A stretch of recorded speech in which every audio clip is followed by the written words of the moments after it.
அன்பானவர்களே, வேதம் அருமையாக பெண்களுக்கு ஒரு நல்ல ஆலோசனை சொல்லுது. பார்த்துக்கிடுங்க. என்ன ஆலோசனை? அன்று புருஷன்மார்களுக்கு ஒரு ஆலோசனை சொன்னாங்க, அன்பு கூறுங்கள் என்று.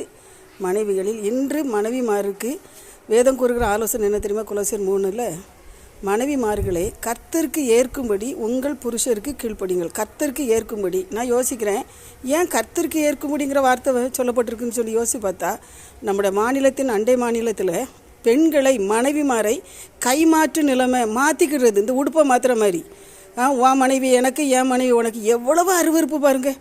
அதனால தான் வேதம் அந்த காலத்தில் எனது திட்டமாக எழுதப்பட்டிருக்குது.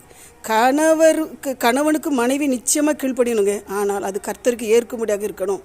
பாவ சந்தோஷத்துக்காக, தப்பான வழிக்காக, பரிசுத்த குலைச்சலுக்காக எந்த கணவன்மாரும் மனைவிமாரை ஏமாற்றவோ, வஞ்சிக்கவோ, பாவத்துக்கு ஆளாக்கவோ கூடாது. ஆனால் அதே சமயத்தில் எத்தனையோ பெண்கள் இன்றைக்கி குணசாலியாகி புருஷனைக்கு கிரீடமாக இன்றைக்கி இருக்கிறாங்க. ரொம்ப சந்தோஷம். ஆனால் அதே சமயத்தில் இன்றைக்கி நிறைய மனைவிமாருடைய துர்பாக்கியமான நிலைமை என்ன தெரியுமா?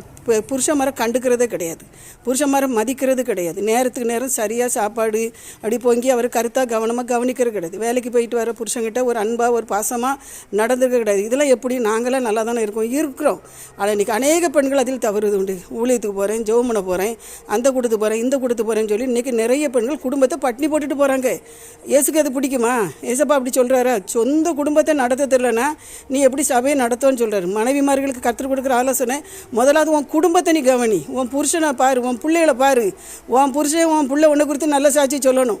முதல்ல கீழ்ப்படி. கணவன் எப்பேற்பட்டவராக இருந்தாலும் சரி தான், படித்தவராக இருக்கலாம், படிக்காதவராக இருக்கலாம், ஒருவேளை ஆஸ்தி அந்தஸ்தில் குறைவுளாக இருக்கலாம். கர்த்தர் தந்த துணை என்று நினைத்து கீழ்ப்படியும் போது மட்டும்தான் நீங்களும் நானும் ஒரு குடும்ப வாழ்க்கையில் ஆசீர்வாதத்தை சுதந்திரித்து குடும்பத்தை பரலோகத்துக்கு கொண்டு போக முடியும். ஆதி தாய் ஏவாள் செஞ்ச தப்பு அதானே? கர்த்தருடைய வார்த்தைக்கு கீழ்ப்படியாதனால தானே உலகத்தில் பாவமே வந்துட்டு. இன்றைக்கி நிறைய பெண்கள் கணவனுக்கு கீழ்ப்படியாதனால கணவன் வீட்டாரே மதிக்கிறது கிடையாது, உறவுகள் உடன்பிறப்புகளை மதிக்கிறது கிடையாது. இன்றைக்கி நிறைய தவறான செய்திகள் பெண்கள்கிட்ட இருக்குது. குறிப்பாக பணம் சம்பாத்தியம் பண்ணணும் வைங்களேன், கடுகளும் மதிக்கிறது கிடையாது. ஏன் சொந்த காலில் நிற்பேன், எனக்கு தான் பணம் இருக்க.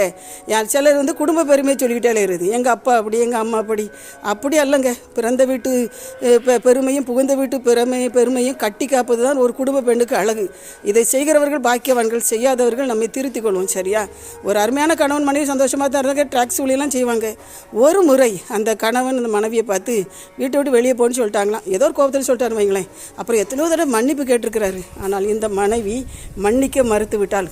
சாகிறவரை அவர் ஒரு அநாத இல்லத்தில் தங்கியே அந்த அம்மாவும் சாகிறாங்க, இவரும் சாகிறார். சாகிறவரை ஒன்றும் சேரவில்லை, மன்னிக்க மனம் இல்லையே, எப்படி பரலோகத்தில் போய் நிற்போம்? அன்பு மன்னிப்பு என்ற 2 மகுடமும் பெண்களுக்கு மகுடமாக கொடுக்கப்பட்டிருக்குது. அன்பு மன்னிப்பு இல்லாமல் குடும்ப வாழ்க்கை இல்லைங்க. அதை நாம்